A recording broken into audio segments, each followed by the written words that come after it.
जय श्री राधे। श्री हरिवंश महाप्रभु की जय। श्री राधा वल्लभ लाल की जय। परम पूज्य गुरुदेव महाराज की जय। श्री चैतन्य चरितावली में आपका हार्दिक स्वागत है। हम चैतन्य महाप्रभु के बचपन की लीलाओं को श्रवण कर रहे हैं। लास्ट प्रसंग में हमने श्रवण किया था कि निमाई के जो पिता है उनका परलोक गमन हो गया, और आज जो अध्याय हम श्रवण करेंगे उसका नाम है विद्या व्यासंगी निमाई। तो इसे शुरू करने से पहले एक बार प्राणों से प्यारे हरि नाम को गा लेते हैं। मेरे साथ आप भी गाइए। हरे कृष्ण कृष्ण कृष्ण हरे हरे, हरे राम राम राम हरे हरे। जय श्री राधे। श्री हरिवंश। तो चलिए शुरू करते अध्याय विद्या व्यासंगी निमाई। अन्या जगदितमयी मनसा प्रवृत्ति, रन्यैव कापि रचना वचनावली नाम, लोकोत्तरा च कृतिराकृति रंग हद्धा, विद्यावताम सकलमेव गिराम दवीह। तो क्या अर्थ है इसका?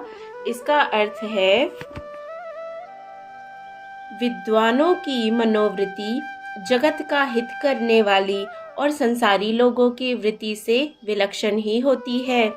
उनकी वचनावली की रचना भी कुछ अलौकिक ही होती है। आकृति मनोहर और कृति लोकोत्तर होती है। उनकी सभी बातें ऐसी होती हैं जिनका वाणी के द्वारा वर्णन किया ही नहीं जा सकता। जय हो। प्राय मेधावी बालक गंभीर होते हैं। उनके गंभीर में उनका पांडित्य स्फुटित नहीं होता। वे लोगों के सम्मान भाजन तो अवश्य बन जाते हैं, किंतु सभी साथी उनसे खुलकर बातें नहीं कर सकते। उनके साथ संलाप करने में कुछ संकोच और भय सा हुआ करता है। यदि प्रखर बुद्धि वाला छात्र मेधावी होने के साथ ही चंचल, हंसमुख और मिलनसार भी हो, तब तो उसका कहना ही क्या। सुहागा मिले सोने में मानो सुगंध भी विद्यमान है।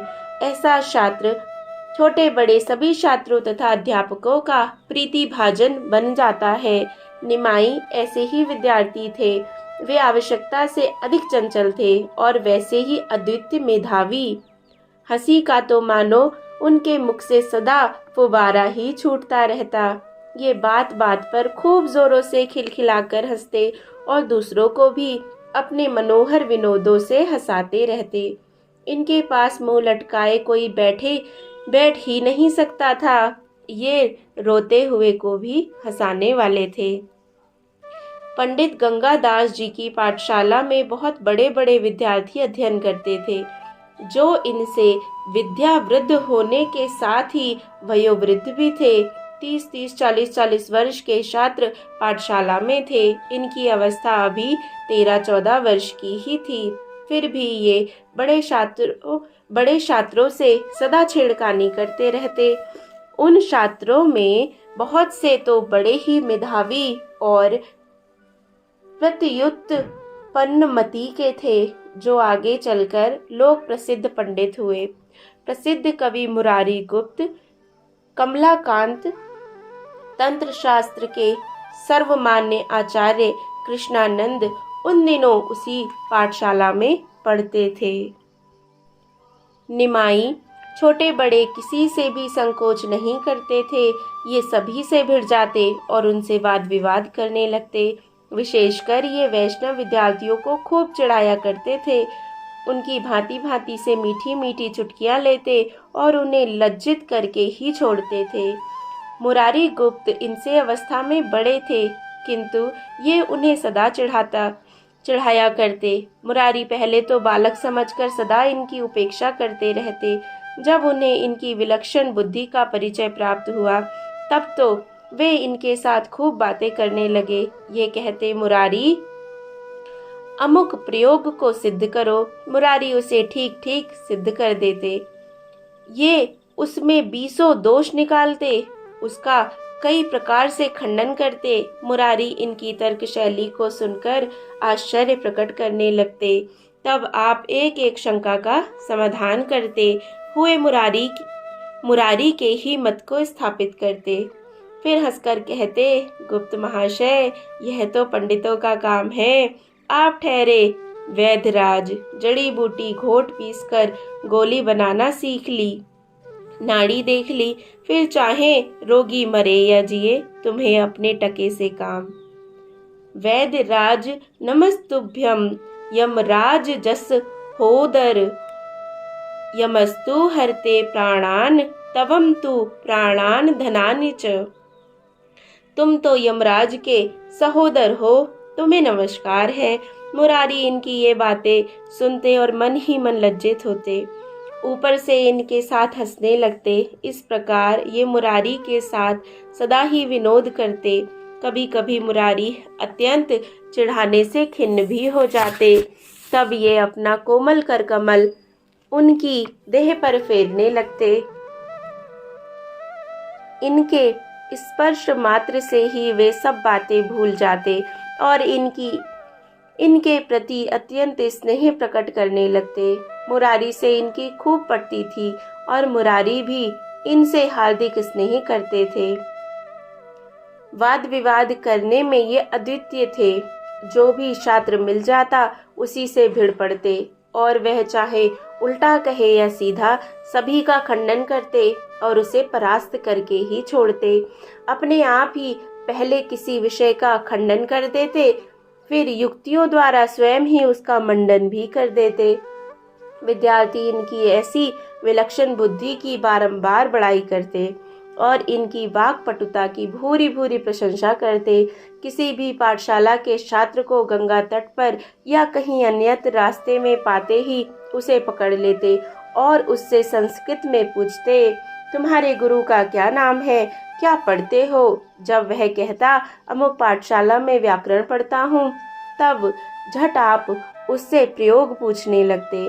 बेचारा विद्यार्थी इनसे जिस किसी भांति अपना पीछा छुड़ाकर भागता। शाम के समय सभी पाठशालाओं के छात्र दल बना बनाकर गंगा जी के किनारे आते और परस्पर में शास्त्रालाप किया करते। ये उन सब में प्रधान रहते। कभी किसी पाठशाला के छात्रों के साथ शास्त्रार्थ कर रहे हैं, कभी फिर पाठशाला के छात्रों को परास्त कर रहे हैं। यही इनका नित्य प्रति का कार्य था। 10-10, 20-20 छात्र मिलकर इनसे शंका करने लगते। ये बारी बारी से सबको उत्तर देते। इनकी पाठशाला वाले इनका पक्ष लेते। कभी कभी बातों ही बातों में वितंडा भी होने लगता और मारपीट तक की नौबत आ जाती। इस बात में भी ये किसी से कम नहीं थे। इस प्रकार ये सभी पाठशालाओं के छात्रों में प्रसिद्ध हो गए। विद्यार्थी इनकी सूरत से ही घबराते थे। जय जय श्री राधे। उन दिनों आजकल की भांति व्याकरण के टीका ग्रंथों का प्रचार नहीं था, छापे खाने नहीं थे, इसीलिए पुस्तकें हाथ से ही लिखनी पड़ती थी और मूल के साथ ही टीका को भी कंठस्थ करना पड़ता था।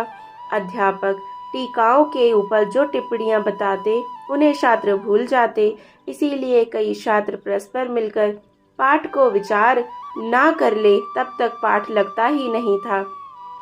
अब भी पाठशालाओं में बुद्धिमान छात्र अपने साथियों को पाठ विचरवाया करते हैं।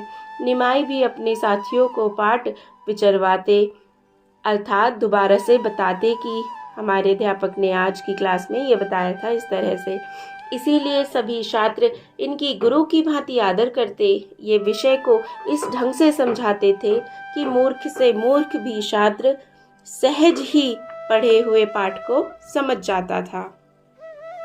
उन दिनों गौरांग व्याकरण के पंची टीका नामक ग्रंथ को समाप्त कर चुके थे। इन्होंने उसके ऊपर एक सरल टिप्पणी भी लिखी। इनकी की हुई टीका के ऊपर टिप्पणी विद्यार्थियों के बड़े ही काम की थी। बहुत शीघ्र ही विद्यार्थियों में इनकी टिप्पणी का प्रचार हो गया और बड़े बड़े विद्वानों ने इनकी पांडित्यपूर्ण टिप्पणी को मुक्त कंठ से प्रशंसा की। यहीं तक नहीं, उस टिप्पणी का नवद्वीप से बाहर अन्य देशों के छात्रों में भी प्रचार हुआ और सभी ने इनके पांडित्य की सराहना की। इस प्रकार इनकी प्रशंसा दूर दूर तक फैल गई।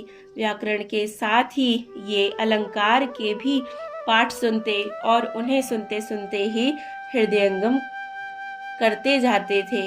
इस प्रकार ये थोड़े ही समय में व्याकरण और अलंकार में प्रवीण हो गए। उन दिनों नवद्वीप में जो न्याय का बोलबाला था, पंडित व्याकरण पढ़कर न्याय नहीं जानता, उसका विशेष सम्मान नहीं होता था। न्याय में उन दिनों पंडित वासुदेव सार्वभौम नदिया के राजा समझे जाते थे। न्याय में उन्हीं की पाठशाला सर्वश्रेष्ठ समझी जाती थी और उसमें सैकड़ों छात्र पढ़ते थे। उस पाठशाला के पढ़े हुए छात्र आज संसार प्रसिद्ध पंडित माने जाते हैं। नव्य न्याय की जो टीका जागदीशी के नाम से न्याय का ही परिचय देती है, उसी के प्रणेता पंडित जगदीश के भी गुरु भवानंद इसी पाठशाला के छात्र थे। दीक्षिती नामक जगत प्रसिद्ध ग्रंथ के प्रणेता पंडित रघुनाथ जी भी उन दिनों इसी पाठशाला में पढ़ते थे। इस प्रकार वह पाठशाला न्याय का एक भारी केंद्र बनी हुई थी। निमाई भी पाठशाला में जाकर न्याय का पाठ सुनने लगे। ऐसी पाठशालाओं में प्रत्येक छात्रों के पृथक पाठ नहीं चलते, 10-5 पाठ होते हैं। अपनी जैसी योग्यता हो उसी पाठ को जाकर सुनते रहो, बस यही पढ़ाई थी। सैकड़ों छात्र और पंडित पाठ सुनने आते हैं। अध्यापक उनमें से बहुतों का नाम पता भी नहीं जानते, वे पाठ सुनकर चले जाते हैं। आज भी काशी आदि बड़े बड़े स्थानों की प्राचीन ढंग की पाठशालाओं में ऐसा ही रिवाज है। निमाई भी पाठशाला में जाकर पाठ सुनाते। सार्वभौम महाशय उन दिनों इनके साथ कोई विशेष परिचय नहीं हुआ, किंतु इनकी चंचलता, चपलता, वाक्पटुता और लोकोत्तर मेधा के कारण मुख्य मुख्य छात्र इनसे बहुत स्नेह करने लगे। वे यह भी जानने लगे कि न्याय जैसे गंभीर विषय को निमाई भली भांति समझता है। वह अन्य बहुतों से छात्रों की भांति केवल सुनकर ही नहीं चला जाता। पीछे जिनका हम उल्लेख कर चुके हैं, वे ही दीक्षिती महाग्रंथ के रचयिता पंडित रघुनाथ उन दिनों सभी छात्रों में सर्वश्रेष्ठ समझे जाते थे। उन्हें स्वयं भी अपनी तर्क शक्ति और विलक्षण बुद्धि का भरोसा था। उनकी उस समय से ही यह प्रबल वासना थी कि मैं भारतवर्ष में एक प्रसिद्ध न्यायिक बनूं, संपूर्ण देश में मेरी विलक्षण बुद्धि की ख्याति हो जाए। जो जैसे होनहार होते हैं, उनकी पहले से ही वैसी भावना होती है। रघुनाथ की भी सर्वमान्य बनने की सबसे पहले ही वासना थी। रघुनाथ के साथ निमाई का परिचय पहले से ही हो चुका था। उनके साथ इनकी गाढ़ी मैत्री हो चुकी थी। निमाई कभी कभी रघुनाथ के निवास स्थान पर भी जाया करते और उनसे न्याय संबंधी बातें भी किया करते। इनकी बातचीत से ही रघुनाथ समझ गए कि यह कोई भी होनहार न्यायिक वे समझ गए कि यह भी कोई होनहार न्यायिक है। वे समझते थे कि मुझसे न्याय में स्पर्धा रखने वाला नवद्वीप में दूसरा कोई छात्र नहीं। निमाई से बातचीत करते करते उन्हें कभी खटकने लगता कि यदि यह इसी प्रकार परिश्रम करता रहा तो संभवतया मुझसे बढ़ सकता है, किंतु उन्हें अपनी बुद्धि पर पूरा भरोसा था, इसीलिए इस विचार को वे अपने हृदय में जमने नहीं देते थे। एक दिन रघुनाथ को गुरु ने कोई पंक्ति लगाने को दी। वह पंक्ति रघुनाथ की समझ में नहीं आई। वे दिन भर चुपचाप बैठे हुए उसी पंक्ति को सोचते रहे। तीसरे पहर जाकर वह पंक्ति रघुनाथ की समझ में आई। उन्हें बड़ी प्रसन्नता हुई। गुरु को बताकर वे अपने स्थान पर भोजन बनाने चले गए। निमाई का स्वभाव तो चंचल था ही।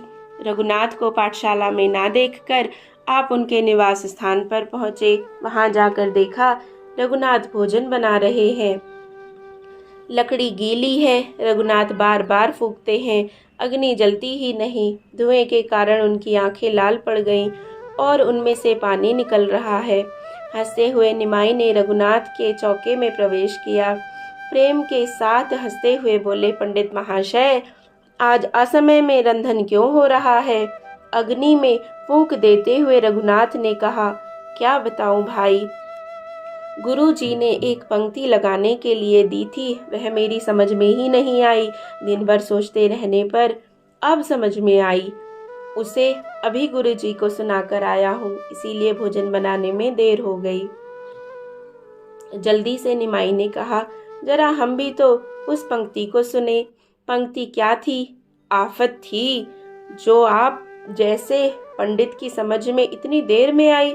जरूर कोई बहुत ही कठिन होगी, मैं भी उसे एक बार सुनना चाहता हूँ। रघुनाथ ने वह पंक्ति सुना दी। थोड़ी देर सोचने के अनंतर निमाई हंस पड़े और बोले, बस इसी छोटी सी पंक्ति को इतनी देर तक सोचते रहे आप, इसमें है ही क्या? जरा आवेश के साथ रघुनाथ जी ने कहा, अच्छा कुछ भी नहीं है तो तुम ही लगा कर बताओ।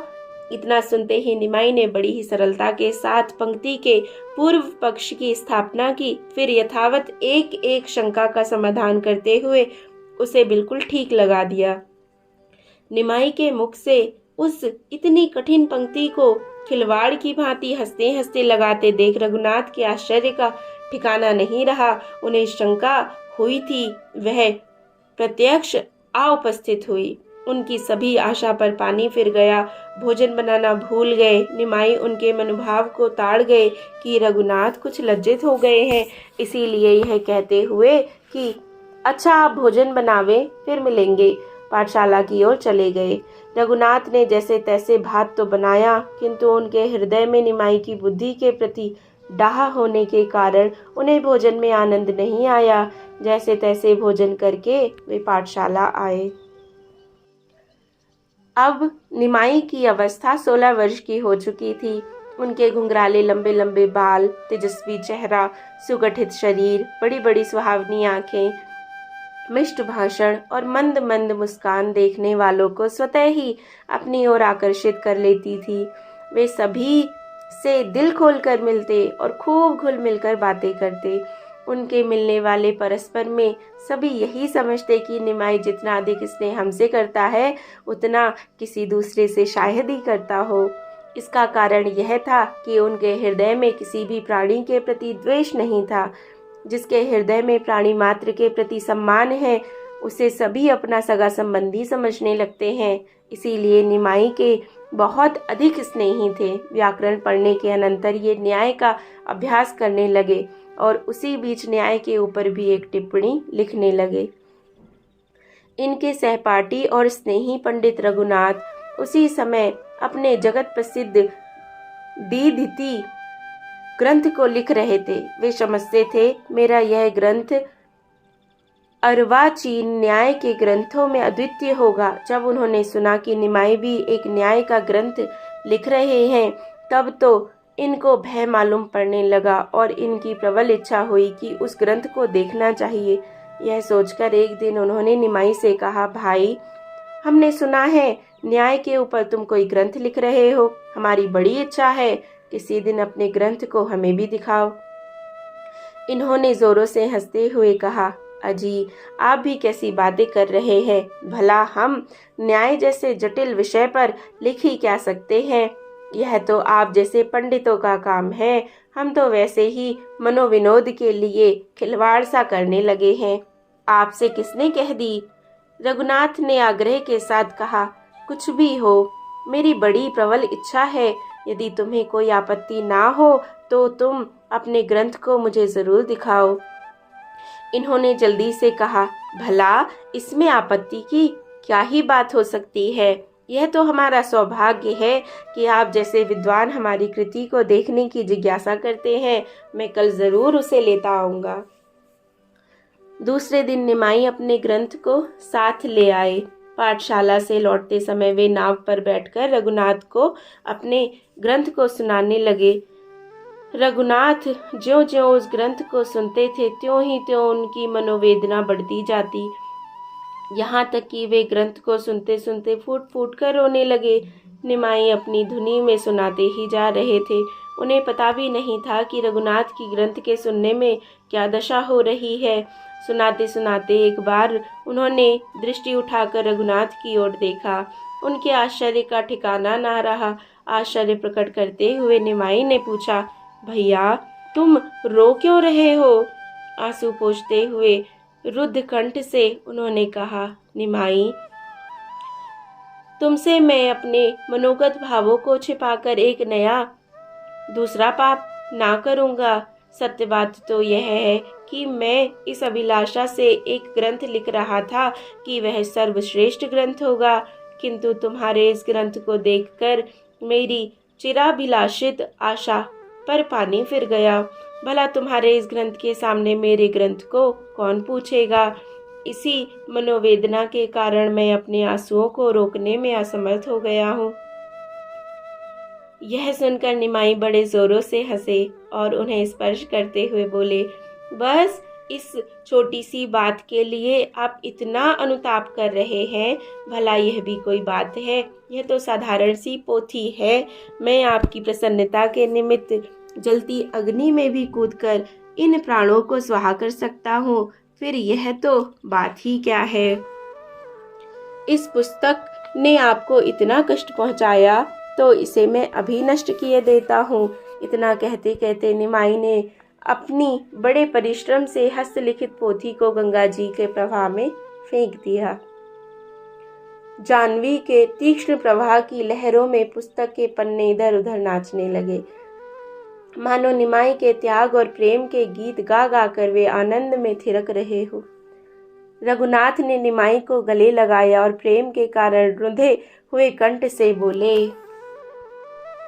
भैया निमाई, ऐसा लोकोत्तर दुस्साध्य कार्य तुम ही कर सकते हो। इतनी भारी लोकेष्णा को तृणवत समझकर उसका तिरस्कार कर देना तुम्हारे जैसे ही महापुरुषों का काम है। हम तो कीर्ति और प्रतिष्ठा के कीड़े हैं। हमारी पुस्तक की अपेक्षा तुम्हारे इस त्याग की संसार में लाखों गुनी ख्याति होगी और आगे के लोग इस त्याग के द्वारा प्रेम का महत्व समझ सकेंगे। इस प्रकार की बातें करते हुए दोनों मित्र अपने अपने घर लौट आए। उसी दिन से निमाई का न्याय पढ़ना ही छूट गया, बल्कि उनका पाठशाला जाना भी छूट गया। अब उन्होंने ऐसी विद्या को पढ़ना एकदम त्याग दिया। घर पर पिता की और ज्येष्ठ भ्राता की बहुत सी पुस्तकें थी, वे उन्हीं का स्वयं अध्ययन करने लगे। जय जय श्री राधे, जय जय श्री राधे। तो इस प्रकार से यह अध्याय पूरा हुआ। देख रहे हैं महाप्रभु कितने प्यारे चंचल हैं और कितना अथाह प्रेम रखते हैं सबके प्रति। सच में ये भगवान ही कर सकते हैं। जय जय श्री राधे।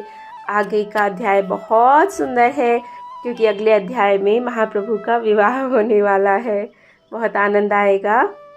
अगर आपने चैनल को सब्सक्राइब ना किया हो तो अवश्य करें। जय जय श्री राधे। श्री हरिवंश श्री चैतन्य चरितावली की जय हो, जय हो।